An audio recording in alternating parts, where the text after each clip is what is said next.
Hey everybody, it's GoblinX and welcome back to some more Magic Arena. Today we're going to be playing another quick draft of MTG Foundations, the newest core set that's going to be around for years. Very, very fun. Back to basics, back to traditional Magic, classic Magic the Gathering stuff here. It's a great set and I'm happy to be drafting it some more. So without further ado, let's get into it and start with a really fun rare. Koma World Eater is 7 mana, double green, double blue, and 3. For an 8/12 trample ward 2 that can't be countered, and when it deals combat damage to a player, you get 4/3/3 Koma's coils.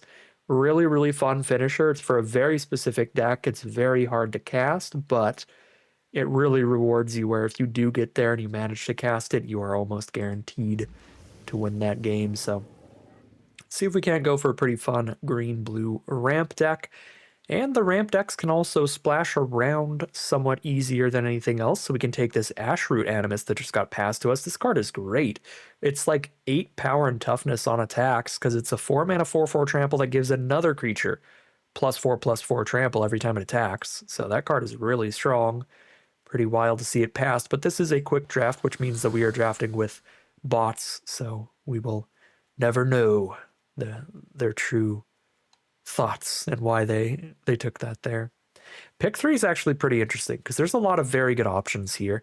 I think the best are going to be these card draw commons. Tachiova's a little bit slow by modern limited standards. She was absolutely incredible in Dominaria, still good in Foundations, but she is competing with Mild-Mannered Librarian, which is just like a self-contained guaranteed draw at least one. That's pretty efficient. So I think Mild-Mannered Librarian's more efficient, but Tachiova, if the game goes long, certainly does more. The banner's also interesting as a piece of mana ramp and sort of fixing if we want to use it that way. But ideally, we pick one of our main colors on this to get the buff too. But yeah, really good uncommons here. I'm going to roll with Tachiova. She's a classic. We can get extra cards out of her.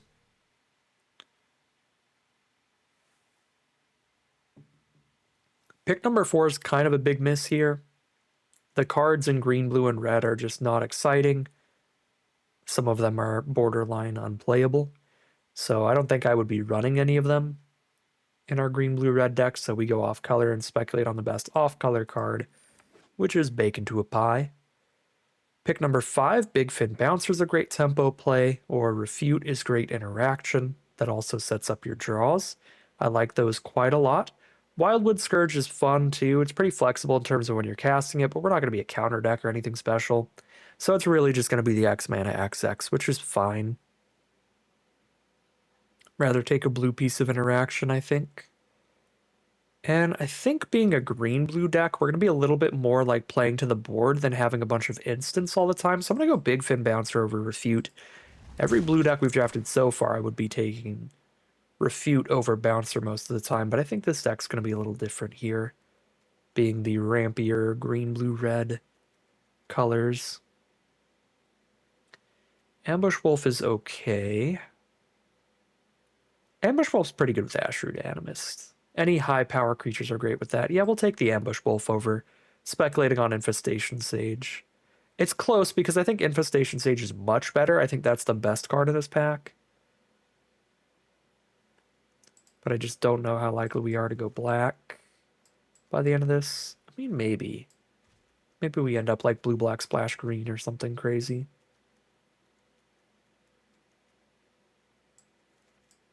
I really don't think I'm going to be missing out too much by having one less copy of Ambush Wolf. So I actually have changed my mind and I will take Infestation Sage in the end. And then here we see better black again. Hungry Ghoul and Billowing Shriekmass are the best cards in this pack. I think Hungry Ghoul in particular works really well with the Sage. Grab me a Ghoul. Hungry Ghoul and Pilfer are the best cards here, although Heraldic Banner is also interesting for our Koma ramp. Probably actually going Banner here. Pick 9, Brineborn Cutthroat. If we play a bunch of instants. Pick 10, Sanguine Siphoner's decent for the cost. 11 Wary Thespian. And then some nothingness here. Okay, so green, blue, and black is looking like the direction instead of the red. Open a Day of Judgment. White is the only color we haven't drafted any cards of, so we're not going to play Day of Judgment. I could absolutely play Arbiter of Woe at the top of the curve. We do have to sacrifice something to play it, but it is incredibly good value. Your opponent discards a card, you draw a card, and you get a 5/4 flyer, so it's like a 3-for-1. Technically a 3-for-2 if you sacrifice a real creature to it, but if you just sack an Infestation Sage or something, that's where you get really good value. I'm grabbing Arbiter of Woe. Card is nuts. No fixing and nothing good in green, blue, or black here. This pack is a pretty major dud for us. Technically, Bushwhack could be fixing, but that's only if green is the core color and it looks more like blue, black, splash green, where like being able to find a blue or a black source off of our green won't be that helpful because green is probably the last color that we end up drawing on average. Yeah, I just really do not like this pack. We're not going to need something like a Grappling Kraken in a deck that's already going to have a Koma and an Arbiter of Woe. This is not the right color of dual land. These cards are just not good. The best card is Sarah Angel and Dazzling Angel. Just more white stuff. I'm just going to speculate on Scoured Barrens, but I doubt we end up splashing white. This pack is way better. Burglar Rat's an excellent card to sacrifice to Arbiter of Woe. Spectral Sailor can draw you a million cards all by itself. Refute is a great counterspell. This is a super good pack. I'm going to go for the Sailor here. Pick number 4. There's a Think Twice for some great card draw. That can trigger Brineborn Cutthroat twice too. Dismal Backwater is also a pretty big one. Our mana is going to be kind of wild.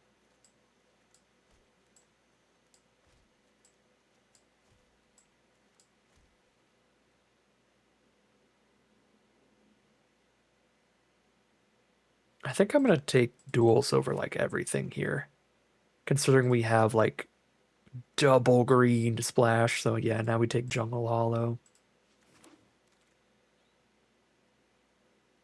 Gold Vein Pick theoretically helps if we're trying to poke in with something like Spectral Sailor or the flying token that Infestation Sage makes. That could help us out. Soul Shackled Zombie would be the on-color card. I'm going to go for the Gold Vein Pick though. Pick 7. Arcane Epiphany is a very reasonable draw spell, even if you don't have a wizard on the board. Grow from the Ashes is another awkward one because green's the splash. So we need the fixing in the non-green colors ideally. Probably better than taking Tolarian Terror, but I don't think I'll end up playing it unless I get pushed to green at the core. Here's another Dismal Backwater. I guess more green fixing if green becomes a core color. That's a super late refute. Let's go. Soul Shackled Zombie. Light Shell Duo. Very reasonable cards to get late. Helps a bunch. Okay, we got Stab here. We're very low on removal, so Stab or Meteor Golem are exciting. Probably not going to splash in a Galta. If I'm taking a rare, I'm probably taking Kaito. Yeah, I mean, how often do you get to play with a Planeswalker? I got this. Just grab a Kaito. Pack 3, pick 2, Infestation Sage, Big Fin Bouncer, Extravagant Replication, loot off of the splash. A lot of good options here. I don't think I'm really hurting for finishers right now. Between Arbiter and Koma being just such huge ways to end the game. We've even got like mid-game Planeswalkers. I think I need just more good creatures a little earlier. So I'm going to take Infestation Sage here over Replication, which is a good way to end the game, but it is pretty slow. You play it, doesn't do anything till the turn after you play it, and then it slowly over time kind of guarantees the win. I think Arbiter and Koma are both better win conditions than that. And more importantly, we can't play like 5-6 mana win conditions.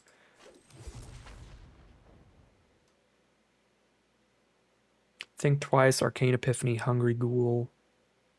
I'm going to go for another Hungry Ghoul. I think I want some more cheap creatures for Gold Vein pick. Evolving Wilds looks excellent. Zombify is also fun. Infestation Sage is good. Another Arbiter of Woe. Come on in. Join us.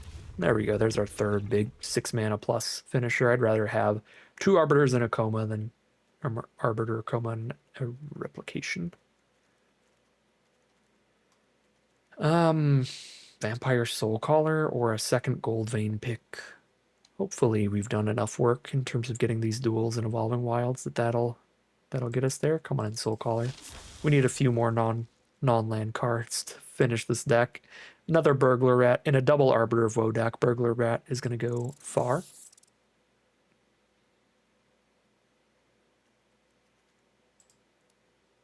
$22 non-land cards. We still need a 23rd playable. Come on in, Gutless Plunderer. Stab, pick 9. I am absolutely playing that Stabs. What are we going to cut for it? Sanguine Siphoner. Sanguine Siphoner or Gutless Plunderer look like fine cuts. Yeah, I'll cut the Siphoner. Pick 10, nothing.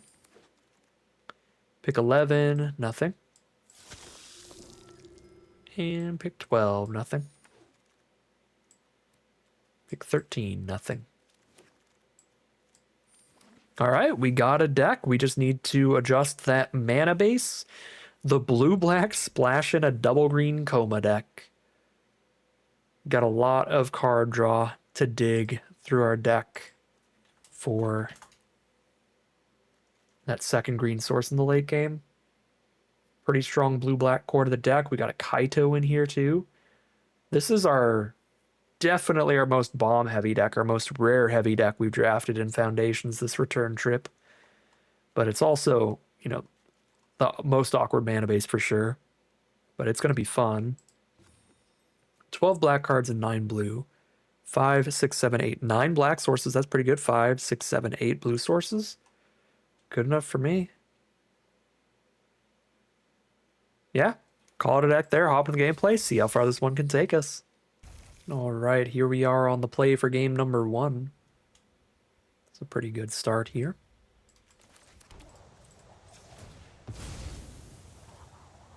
Both of our colors and plenty of cheap stuff to do. Both of our main colors, at least.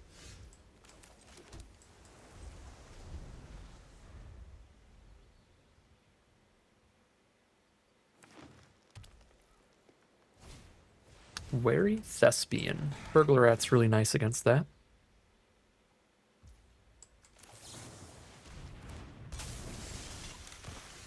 There's our first green source. Beautiful.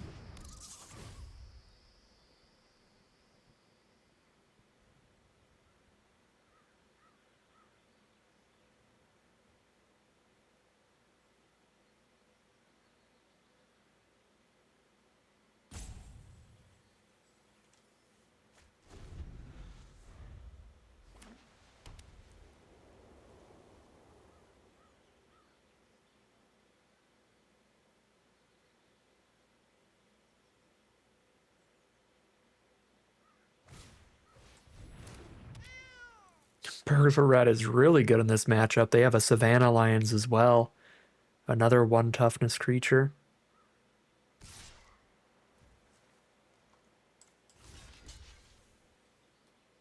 I will snap trade into any combat trick in the book.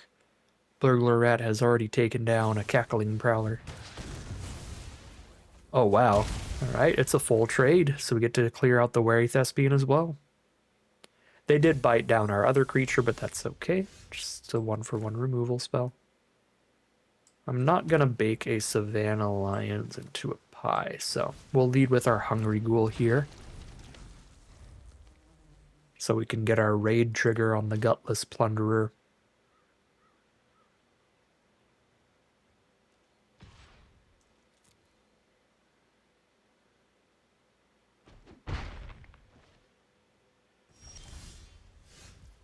Five out of 6 mana. We are 1 land draw away from Arbiter of Woe. Maybe we will just pick a land on Gutless Plunderer out of the top 3 cards. Pretty happy with this trade. This is fine by me. trade into a giant growth as well. It's all good. It's a card for a card. And let's see what Gutless Plunderer finds us. Does find the land, and it's also the second green if we draw Koma.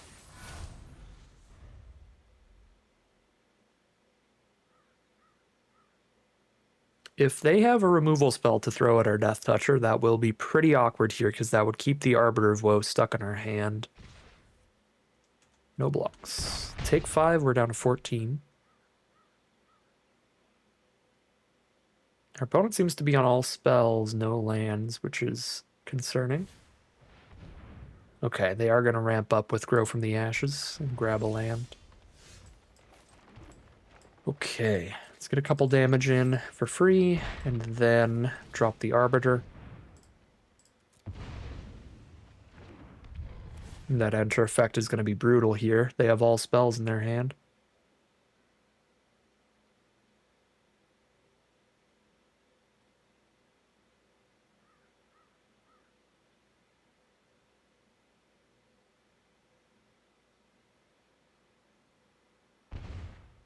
Discard a Gnarlid Colony, and we draw a Forest.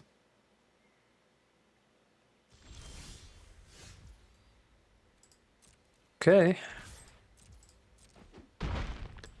If they can't blow up this Arbiter of Woe, we're just slowly winning off of that. We did just draw another land after the Forest, but again, the board state is already favored.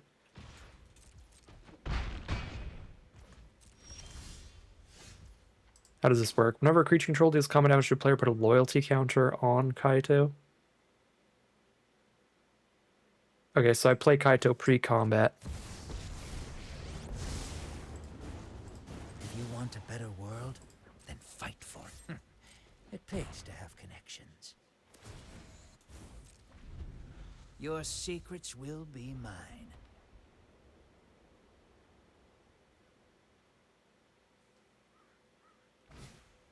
Kaito sounds a lot older than Kaito looks.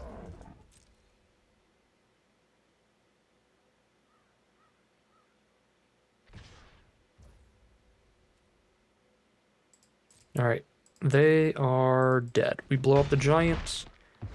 Attack 7. I hope we collected enough intel.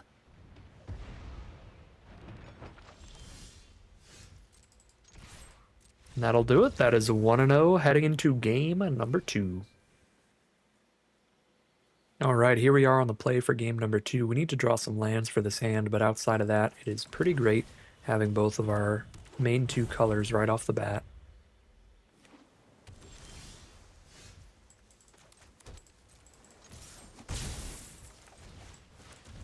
And having our 1-drop and 2-drop on curve.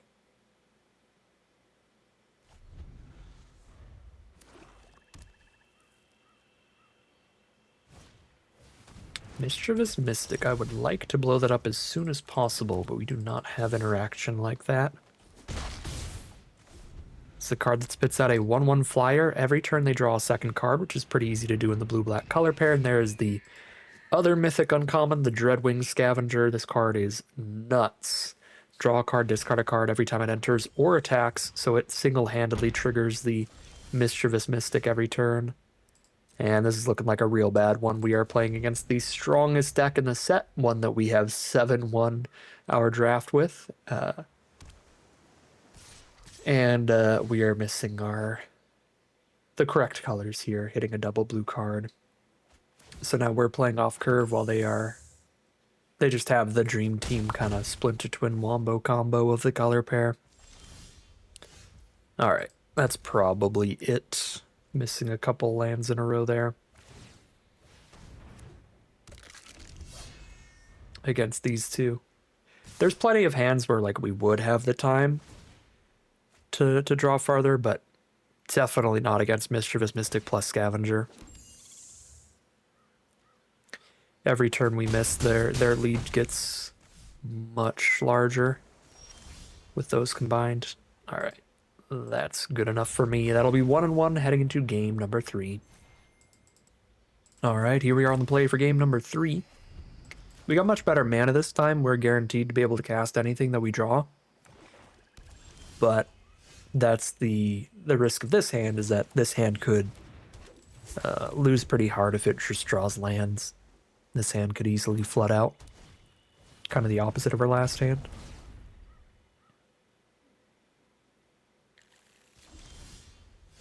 Got double green already, so we can actually play the banner on black here.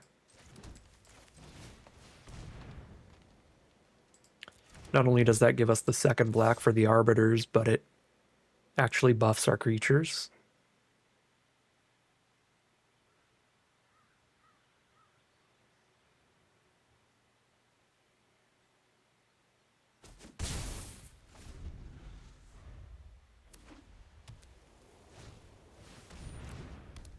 Midnight Snack. They get a food token every turn. Okay. Play a Light Shell duo to set up our draws rather than playing a Soul Shackled Zombie here. It's also high enough toughness to stop the Campus Guide. We do want the 6th land, and Kaito is a good card too.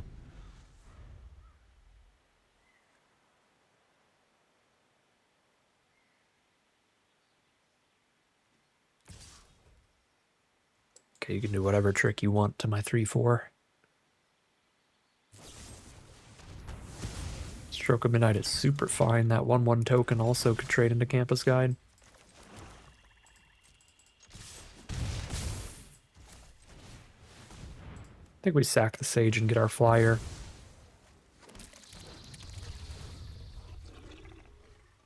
But the next Arbiter is probably going to sack the 1/1.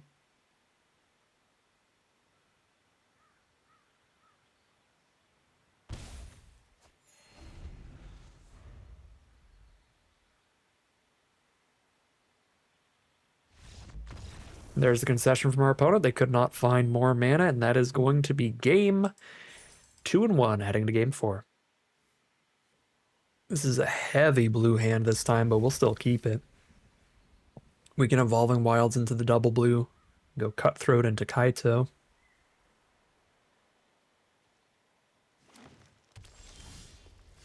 We've got the double blue, so I think I Evolving Wilds into Swamp and then play Island, play Island.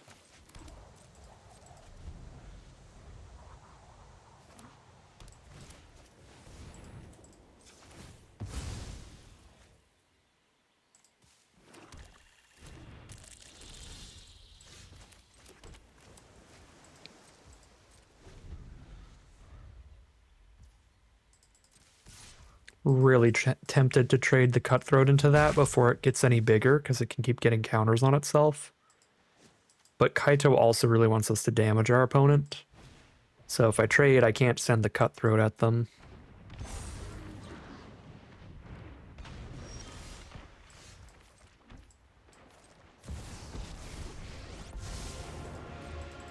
Come on, If Cutthroat trades for Scourge, that's fine. We stop the Scourge from getting any bigger too. Okay. Here's the 2/1, so they will have to use removal if they want to kill Kaito here. Alright, well. They don't like whatever's going on in their hand, and we are 3-1 now, heading into game number 5 very quickly. Here we are on the draw for game 5. Slow hand here, which I think on average wouldn't be too much of a problem because it can recover really well in the late game, but our opponent did start with a great 1-mana rare, so we are definitely getting punished for the slow hand this game.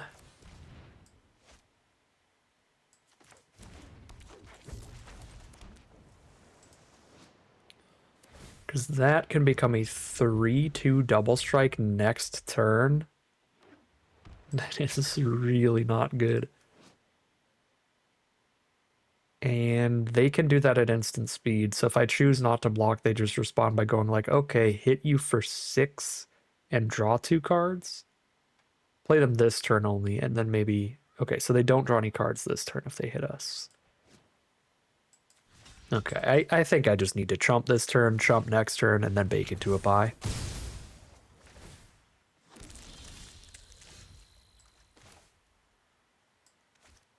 Oh, see, here's the problem. We don't have double black. Which means I have to Gold Vein pick it up this turn.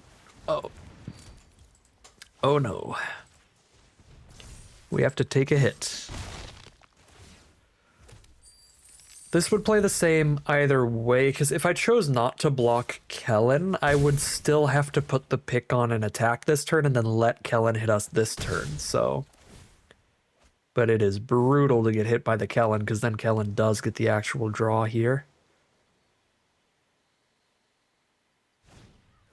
There's a Balmor. Okay. There's a Plunderer for us. So we can bake Kellen into a pie, and then we're just facing a 1-3. We 100% have to.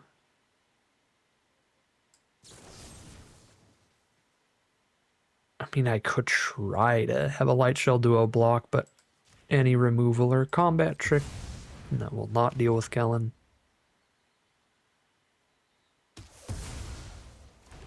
Okay.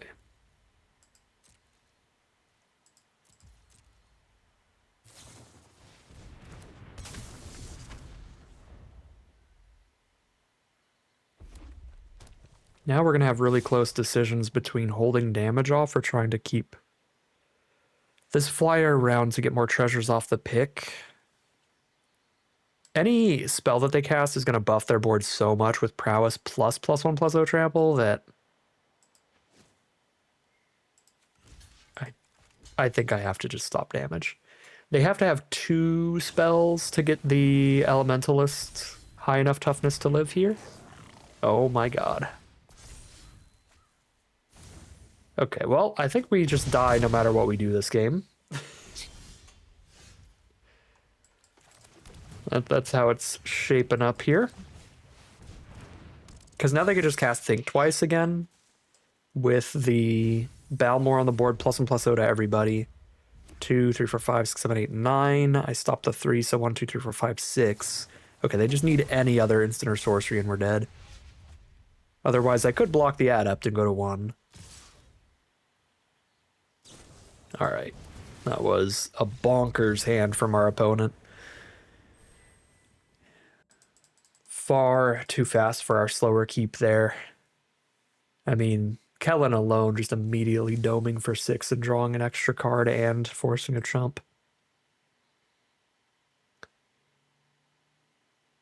That was a lot.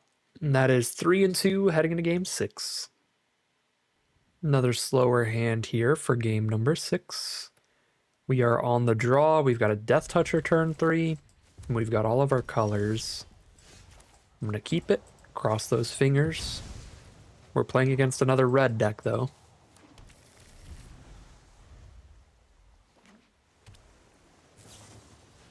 Elementalist Adept is here. No 2-mana play. We have drawn the second green if we find Koma this game.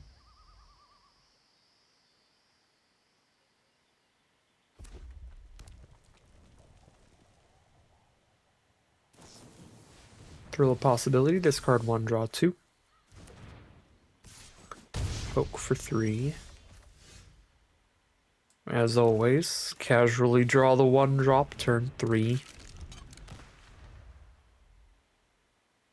Playing the Death Toucher here against the Prowess card, so no matter how much they juice its toughness, we still trade. Unless they use the first strike trick.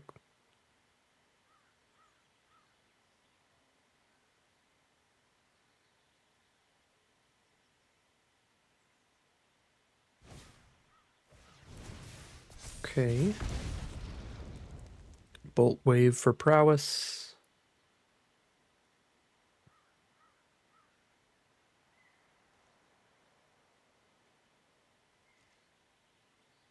No attacks. Thank you.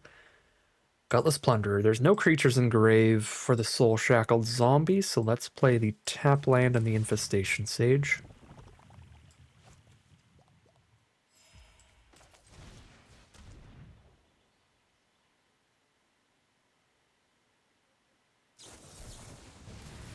Essence, scatter my 1/1.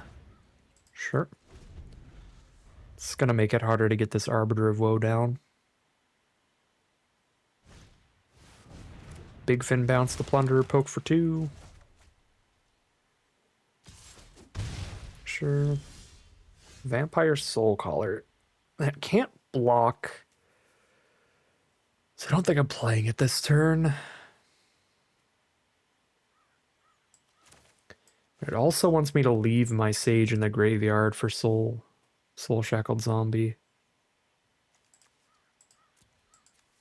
Which is awkward. I mean, I guess I can just play Plunderer again. Yeah, I can't just play Plunderer again because Plunderer and Soul Shackled Zombie are going to be the same thing. They're just going to trade into one of their two creatures. This way I get to keep Infestation Sage engraved, so I could go Soul Collar Infestation Sage next turn. Oh boy. Whenever you attack, somebody gets +1/+0 menace. Now I need double blocks to actually block here, so we take 4.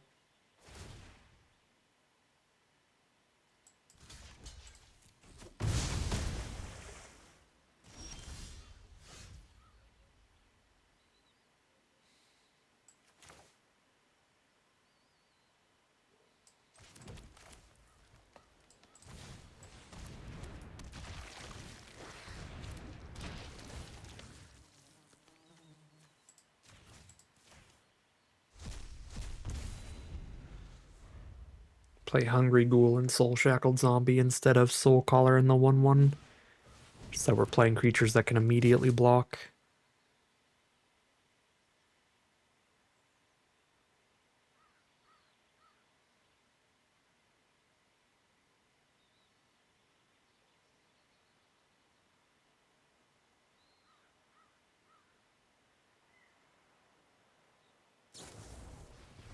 Fleeting Distraction, ping 1, draw 1.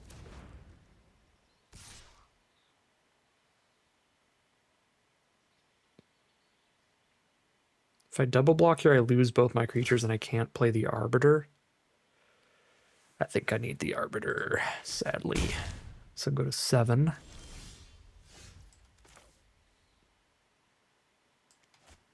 Do I have more 1 mana? I have 1 Infestation Sage and 1 Stab and 1 Spectral Sage. So I have 2 cards in my deck. Oh, I could just leave the blue-black duel up. Yeah, never mind. If I hold up the blue-black duel, then I can play anything I draw that costs 1. Because we have 1 mana blue card and 2 1 mana black cards in the deck.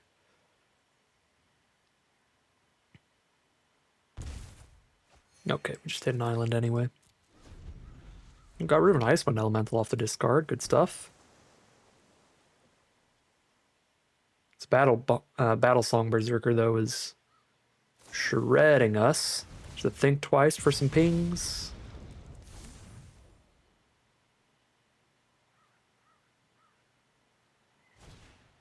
Tolarian Terror for some beef.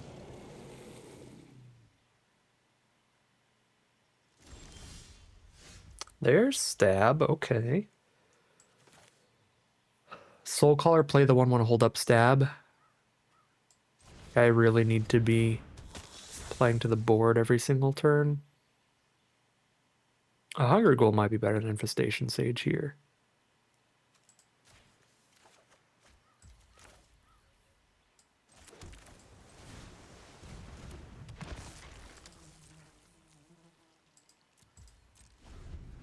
It also has an activated ability, so it makes the Stab slightly less suspicious, because Arena would just be holding for Hungry Ghoul's ability anyway. Maybe I'm supposed to just stab the Archer. Yeah, probably so.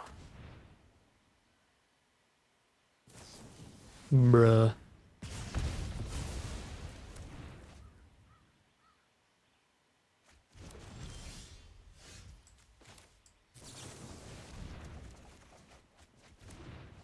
Get rid of that last card in their hand. Let's go.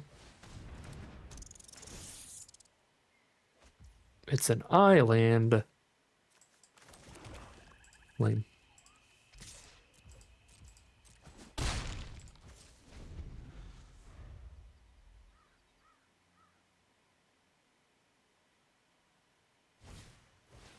Oh lord.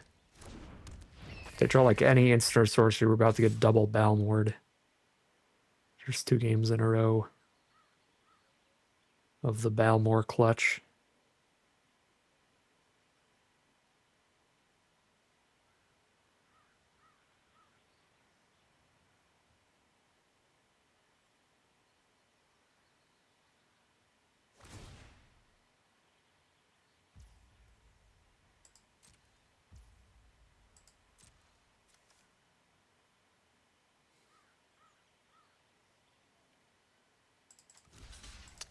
You hate to see it, but we gotta lose Arbiter of Woe here.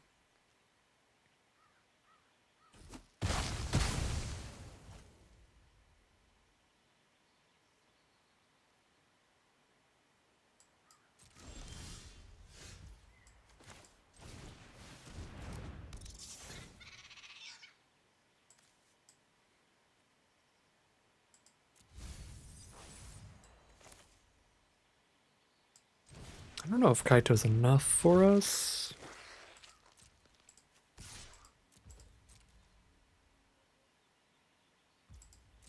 I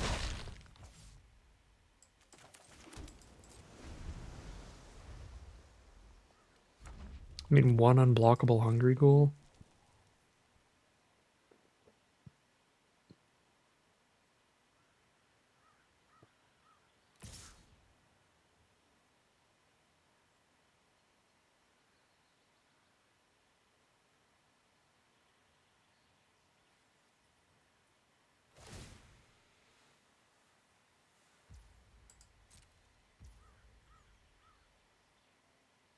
Lose a Hungry Ghoul and a Burglar Rat.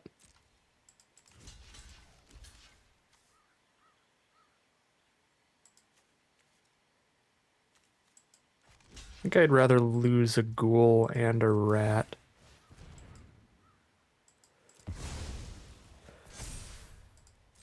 Than my Light Shell duo.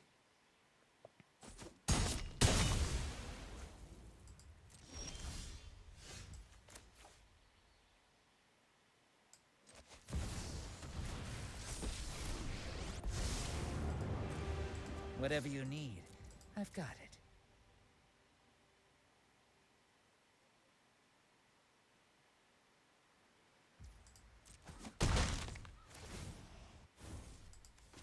Cool tech, right? No one said I work alone.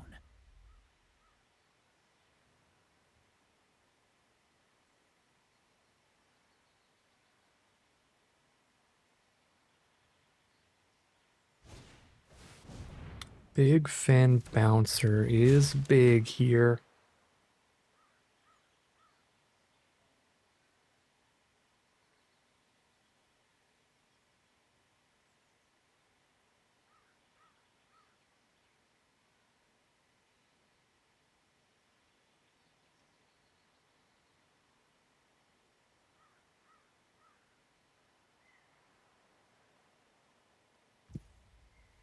Bounce the token, force the sacrifice.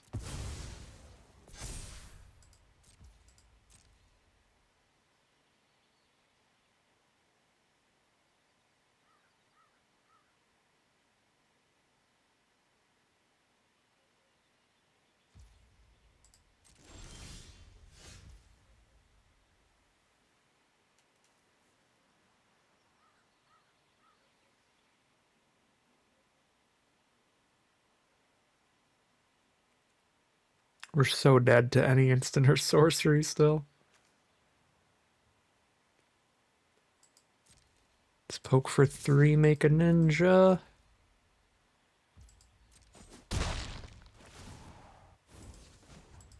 We got this, Pom Pom Chan. You go low, I'll go high.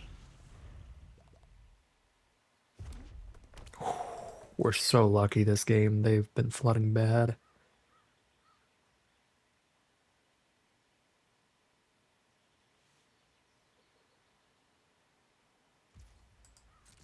They are now dead to unblockable Hungry Ghoul.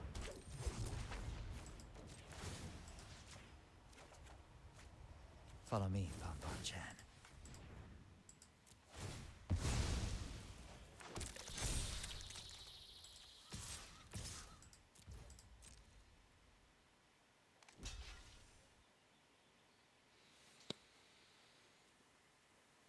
I don't know how we won that top deck war, but that was really, really lucky. I mean, Kaito was how, but even with the Kaito, I don't think our odds were super great there. I was ready to get Balmored out of it, but we dodged it, and that is 4-2, a positive record wherever things go from here as we head into round number 7. All right, here we are for game number 7. This is a risky keep because we have a double blue card in the hand and no blue sources, but our first draw of the game was an island. So that was a beautiful start for us. But we have the early Burglar Rat plus Stab. I feel like it's a pretty fine opener.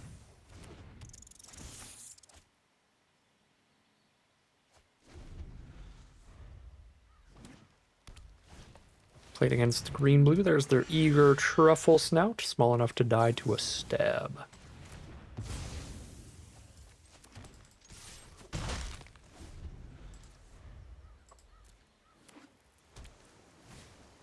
Wary Thespian. Burglar Rat's also great against that, being the 1-1 against the 3-1. There's our second green with the Jungle Hollow for our Koma.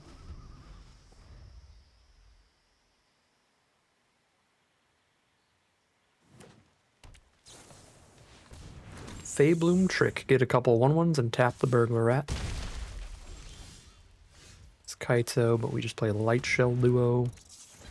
Look for lands. These are not lands. Gold Vein pick, like, sort of, but not against all those creatures.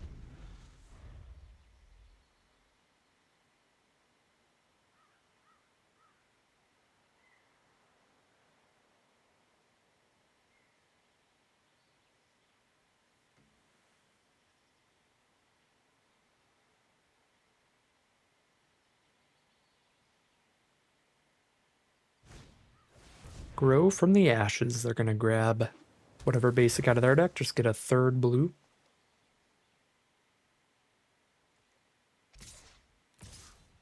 Poke us in the sky. We're down to 16. 5 out of 7 Koma mana. We still do not have double blue. So we're just on Vampire Soul Caller here. I don't think I'm attacking here. They probably have Refute. I don't think I'm attacking here because the Soul Caller can't block. And I just want to make sure this game lasts long enough for us to cast Koma.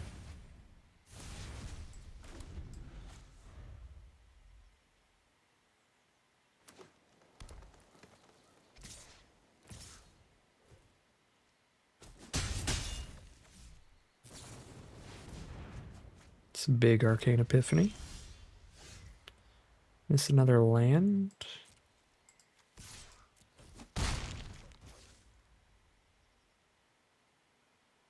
I should have attacked with the Light Shell Duo this turn.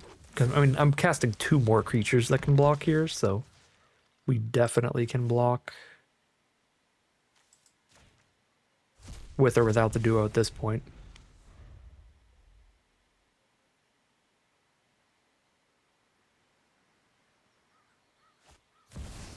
Doubling Season. Double up any tokens or +1/+1 counters they do.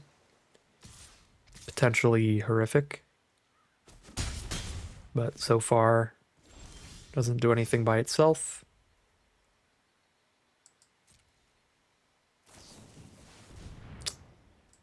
Okay. Doubling Season Feybloom Trick is gnarly. Because Feybloom Trick is a fantastic card.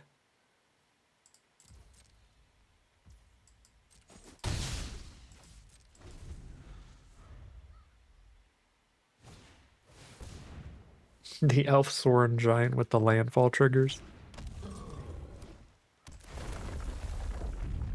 Even if I blow it up in response, the Doubling Season still triggers.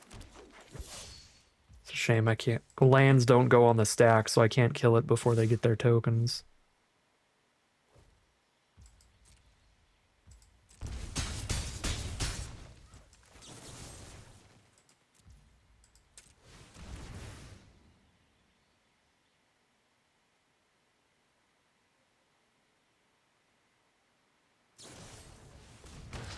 Bite down on duo.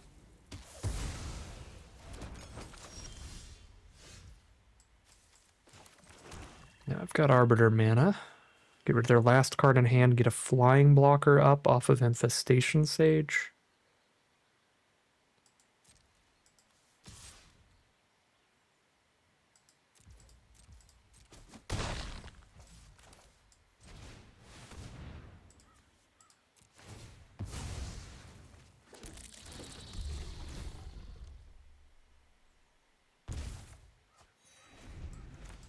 Very nice. They're playing off the top. Stable on board. Okay.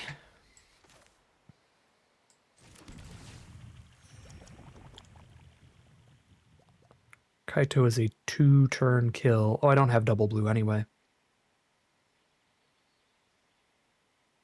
That is quite awkward. Guess it's not bad to just kill 2 of their flyers with the Soul Collar since that can't block anyway.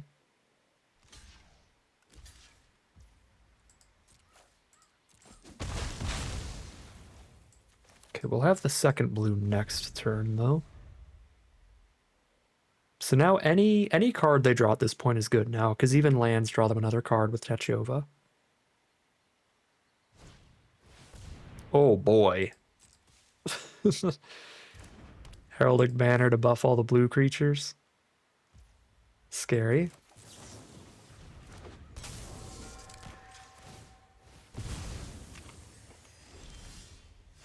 Okay. Now we have Kaito mana. I'm at 14 life. They have 3 plus 8, 11, 12, 13, 14, 15, 16, 17 power. So I could have like 1 creature get in to put them to 1. Then everybody else would super live. Or I could just cast Koma. I think I just cast Koma, and as long as we live a turn, next turn we make Koma unblockable. Okay. Well, they do draw 1 more card, so maybe not. But I think we're fine.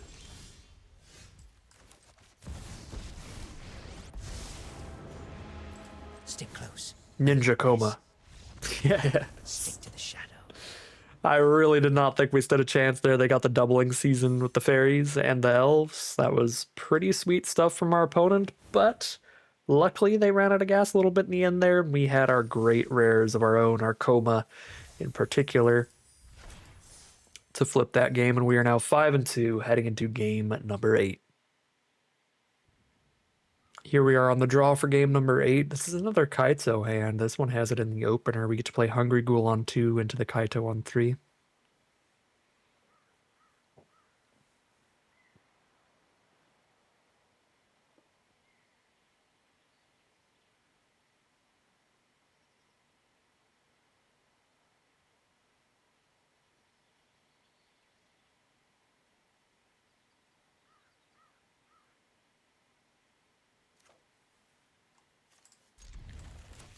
Really good mana in this hand. All 3 colors and having the double blue for the double blue spells is big. I can go Cutthroat into Kaito, since I've got a Refute to go with the Cutthroat, but not a lot to sack to it. Pretty unlikely to be able to attack well with this Cutthroat against green. Oh, maybe. They probably have the Ambush Wolf, I guess.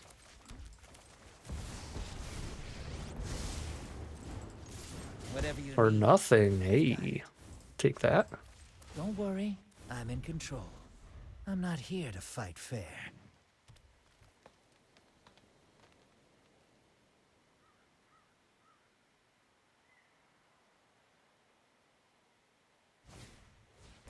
Mild-mannered Librarian. That'll draw them a card later, become bigger. They fight. That's incredible work from Kaito. We got them to like 3-for-1 themselves to kill it. Do not need Kaito to stick around that bad. That is more than fine by me.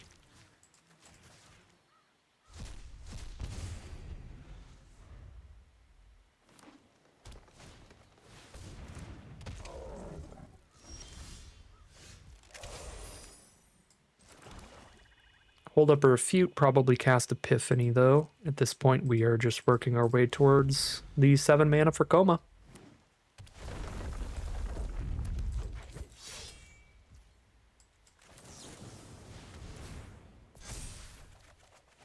There's those lands. It's Hap land this turn. I can still have Refute up and play Hungry Ghoul.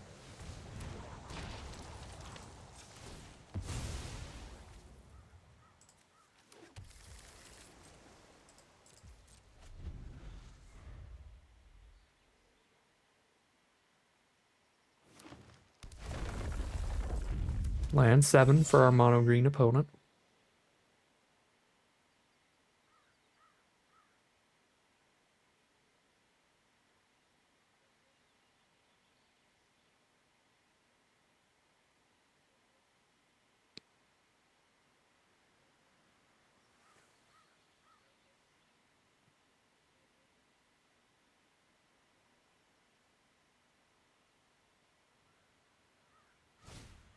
Affectionate Indrik, sure, I will refute.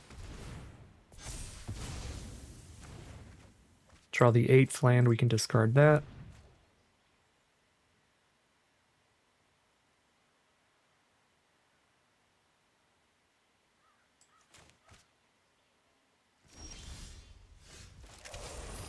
Here's Koma.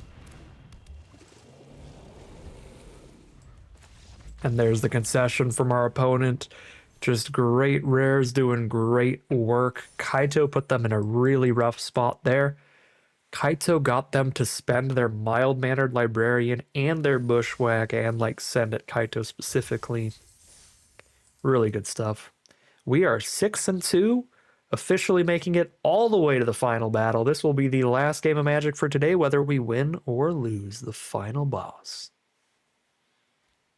All right, here we are for the final game of Magic. This hand has Brineborn Cutthroat into question mark. It needs to hit black sources specifically or it stops there. So it's a pretty risky one, especially on the play. But if the first draw of the game is a swamp, then this hand is fantastic. I think I got a mulligan this, though. This is our last chance. We have no more breathing room. Keep this one. Ditch a swamp, maybe? Banner can be the second blue for Kaito if we make it to 3 mana off of any land that we draw. I think we keep 3 mana sources ditching a swamp is what we do here.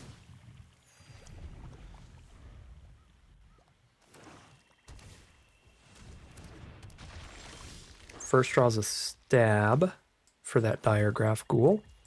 Let's lead with a Brineborn Cutthroat so that when we do cast Stab, we get a counter as well. If we hit land 3 this turn, that'll be wonderful because we can just play the Banner on black to double spell. Beautiful. I guess if the land isn't an island, then I have to Banner on blue for Kaito and not play Stab yet.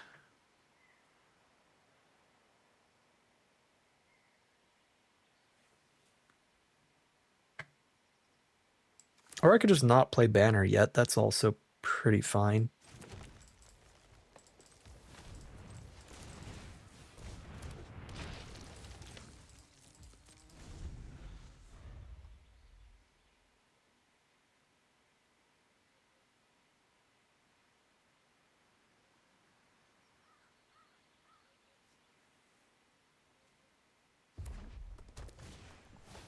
Brazen Scourge, 3/3 haste. Sure.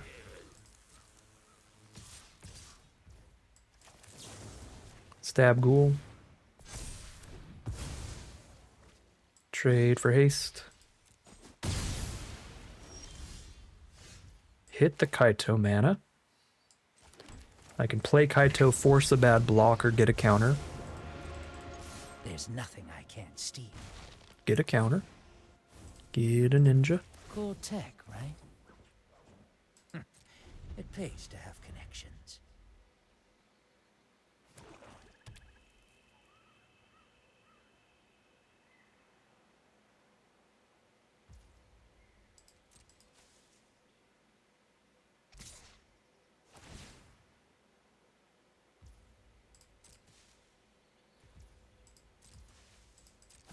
Attack Kaito for 1. Don't touch the Tanuki. Drop an Alesha. Alesha's really strong if I remember right. Yeah, return creatures mana value less than or equal to the power from grave to battlefield. So bring back the Diregraph Ghoul immediately? Jeez. Yeah, Alesha's better than Kaito, I would say.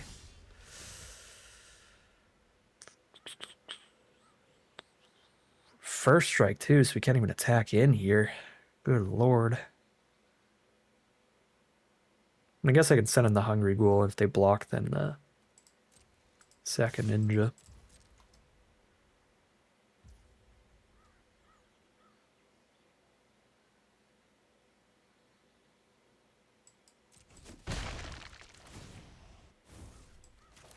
We got this, Pom Pom Chan. Banner on blue plus make a ninja. Give up on Kaito here and just get blockers ready to go.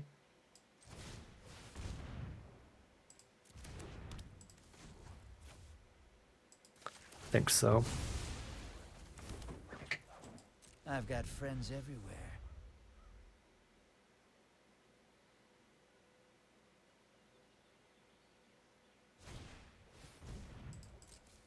You fanatical firebrand against my 1 toughness ninjas. And Alesha can reanimate firebrand every turn.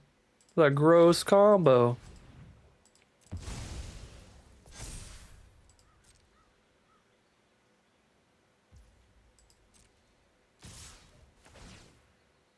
Man, Alesha's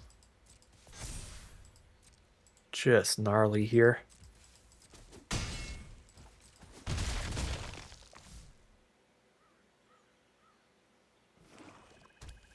Land for turn. They could just bring back the 3/3, but they could also firebrand the next ninja. They're going to bring back the 3/3. Hungry Ghoul. Not doing enough for me. I got to draw something crazy. Land, a creature that can't block in a land, is not quite something crazy.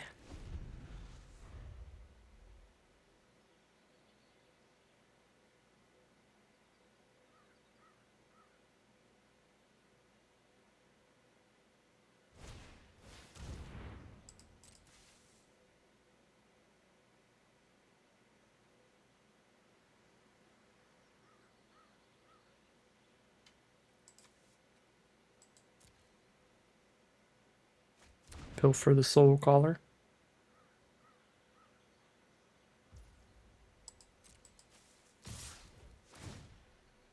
Just say Hungry Ghoul can't block.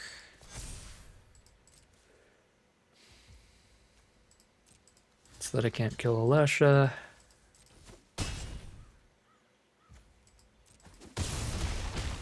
Go to 6. And they just pick up whatever I killed anyway. And we draw land. Well, they got us. Alesha is disgusting.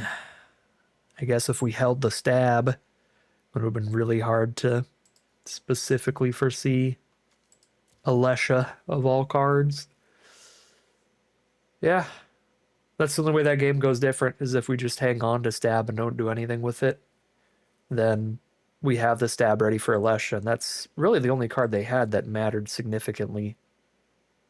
If you remove Alesha from this hand, this game plays way differently. They didn't do much else. It's just Alesha did a ton by herself. All right. We got. Could have stabbed in Alesha, but did not see her coming. And that is 6-3 for the final record here. Still a great record. Still a great run. Still leaving this event with more gems than we spent to enter. We had a pretty fun deck here. It may be blue-black for the bajillionth time, but we did pack one, pick one, a Koma, and actually play it. We splashed into it to keep that aspect of the deck going, and that was pretty fun. We never got to play Tachova, never drew her, but we did get to win a game or two with a Koma, which was fun. So cool stuff, and happy to be playing some more Foundations. But that is going to end today's video. As always, I'd like to thank my patrons and YouTube members for their support, as well as you for watching this video.